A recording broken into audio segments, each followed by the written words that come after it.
So we were looking at the new covenant in the last few sessions, and we must remember that the first people who heard about the new covenant were people who were under the old covenant, and therefore they could appreciate it more. The tragedy with Christians today is they've never been under the old covenant.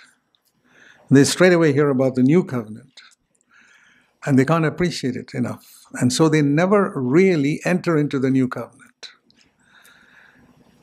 I'll give you an example. In the old covenant, it says, the fear of the Lord is the beginning of wisdom.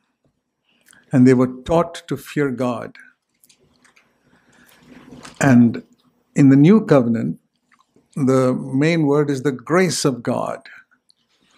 So if you hear about the grace of God without having practiced the fear of God, you never come into it.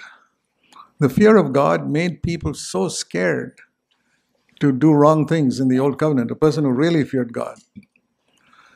But all those early disciples were people who had been brought up at home to fear God for 30 years. And then they heard about the grace of God and they appreciated it.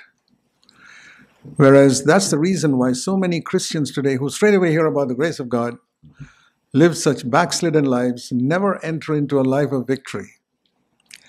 So when Jesus came, he said that we must go into all the world and make disciples. So when we think of the new covenant, we cannot think of it apart from discipleship. If a person wants to enter into the new covenant, he must first be a disciple.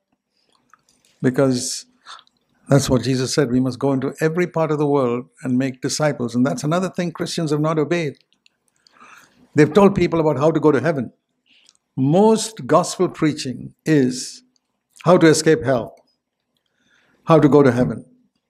Anywhere. I mean, you go to the internet or you go any public gospel meeting, it's not about discipleship. It's about how to go to heaven and how to escape hell. And many of us have heard that type of gospel. It's the earliest gospel we heard. And we have not sufficiently heard about discipleship, and then you can never enter into the new covenant. So I want to say something about what Jesus said about discipleship if you want to enter the new covenant. Luke chapter 14.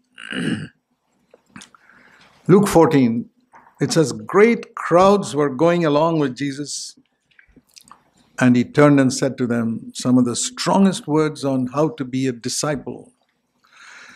Now, today, if great crowds come to hear a preacher or a pastor, they say, let's pass the offering bag before this crowd goes away. That's a sad state of Christendom today. That they're more interested in collecting money from these people than leading them to become disciples. There are very few churches that consistently preach discipleship. There are thousands of churches that just collect money.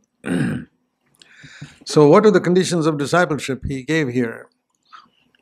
3 times he said here in verse 26 to 33, he cannot be my disciple, he cannot be my disciple, he cannot be my disciple. So we want to look at those 3. First of all, in verse 26, the 3 conditions of discipleship. He said, if you come to me, verse Luke 14:26, and you do not hate your father, and you not hate your mother, you don't hate your wife, you don't hate your children, you don't hate your brothers and sisters, you just cannot be my disciple. Now, all of you brothers and sisters, you've been Christians for a long time. Can you tell me the last time you heard anybody preach that to you on that verse? Even though that is the number 1 condition of discipleship, and Jesus said, go into all the world and make disciples. So what were the preachers you heard in past years telling you? And they never taught you this verse? They never labored to emphasize this verse? Well, I want to do it today. Now, You cannot enter into the new covenant before entering into the old covenant. And the old covenant was honor your father and mother. So don't try to hate father and mother before you honor your father and mother. Remember, the old covenant is first. And the old covenant is you honor your father and mother. And if you go to Proverbs chapter 30, there are some terrible curses written there for people who don't speak kindly to their father or the mother, etc. Some terrible curses. This is how the old covenant was. They were, in fact, if a rebellious son was usually taken out of the city premises and killed for rebelling against the father. That was old covenant. Respect and honor your father and mother. And all of us know the meaning of respect and honor. Now, if you have not learned that, if you have not learned to honor your earthly parents, you cannot become a disciple first, because this is the second step. The same thing with wife and children. The Bible says you must love your wife like Christ loved the church in the new covenant. In the old covenant, there was not many commandments to put about husband-wife relationships, but a man was supposed to be loyal to his wife. He was not supposed to commit adultery. He was supposed to be faithful. And there are commands in the Old Testament to bring up your children, train up your child in the way he should go. When he's old, he will not depart from it. There was a number of commands in the book of Proverbs to bring up your children in the fear of God. Now, if you have not brought up your children in the fear of God from childhood, don't forget about the new covenant. Don't even come to this verse. You cannot come here. The old people who have not feared God, those commands in the Old Testament, people feared God and kept them. And I believe this is one of the main reasons why in practical life people never enter the blessings of the new covenant. The blessing of the new covenant is, first of all, that you can live a life of overcoming sin every day. It's not just some days of the week. And you can gradually increase in likeness to Christ in your speech, in your character, in your behavior, and many other areas. But it begins here. In other words, the point here is, I'm going to put Christ above my father, above my mother, above my wife, and above my children, above all the brothers and sisters. And if there's a choice, it's what Jesus says that's going to matter, and not what my dad says, or what my brother says, or what my wife says, or husband says. Now, there are a lot of people, for example, as I said, who don't want to submit to their husbands, who are delighted to hear something like this. Great, I'm going to listen to Christ, not my husband. So that's why I said you got to start with honoring your father and mother, loving your wife, loving your children, bringing them up in a godly way. Then you come to this, where you put Christ first. Now, I mentioned that because there are people who can just come to this verse and say, yeah, I want to do that. I want to hate my father. I want to hate my mother. I want to hate my wife. I'm already doing it in any case. That's not discipleship. That is carnality. So I say that because that's what's happening in some cases. So what does this mean? It means in practical terms that nobody is more important to me. No voice is more important in my heart than the voice of Jesus Christ. If the Lord tells me to do something, it doesn't matter if my wife objects.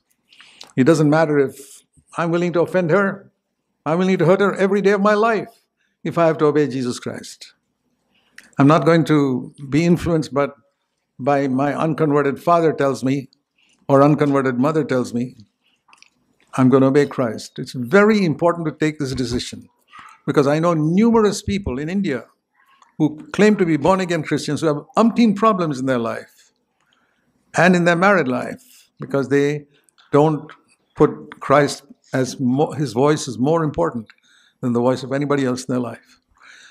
So before we go to the next step, you need to ask yourself, or your children. There are people who love their children more than they love Christ. That means they permit their children to do a lot of things which they know that the Lord will not permit. For children want to watch something which is not good for them. If Christ is supreme, there's an answer to all those things immediately. You don't even have to think about it.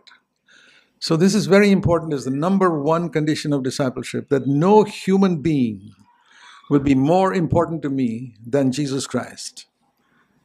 If there's a choice between Christ and any human being, it be my wife, children, or whoever you love the most, think of the one you love the most in your life. Is Christ more important than you? In a practical situation, if you have a choice between what the Lord tells you to do and what that other person tells you to do, will you obey Christ? That is the test of discipleship. Then we can enter into the new covenant.